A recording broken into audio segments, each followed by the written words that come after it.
संग आयल राम जी पाहुन है। अयोध्या संग आयल राम जी पाहुन है। अयोध्या संग आयल राम जी पाहुन है। अयोध्या संग आयल राम जी पाहुन है। जनकपुर अंगना सोहायल है। अयोध्या संग आयल राम जी पाहुन है। अयोध्या संग आयल राम जी पाहुन है।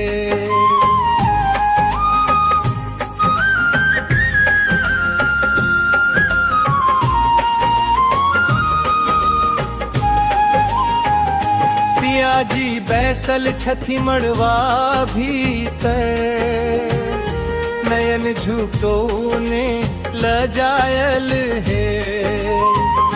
राम जी देखी जनक दुलारी के,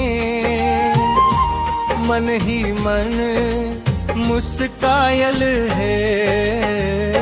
अयोध्या संग आयल राम जी पाहुन है।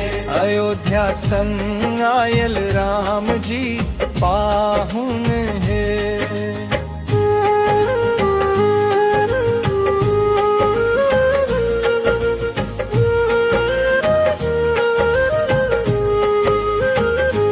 सोना केर मंडप चानन उजेरिया, दीपक चारू दिसी जरायल है। मंगल गीत गाबय मिथिला नारी, आंगन गूंजी उठायल है। अयोध्या संग आयल राम जी पाहुन है। अयोध्या संग आयल राम जी पाहुन है।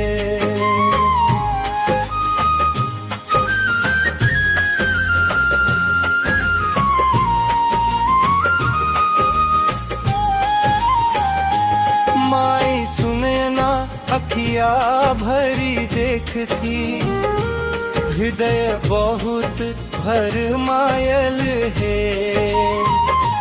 हमर सिया के राखब संभारी, जनक जी वचन सुनायल है।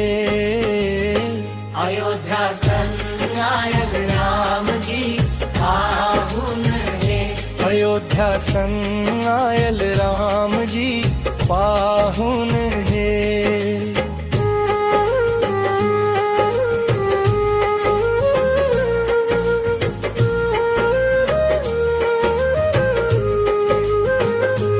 ढोलक बाजे मृदंग बजाए छे, झूमी झूमी गाम नचायल है।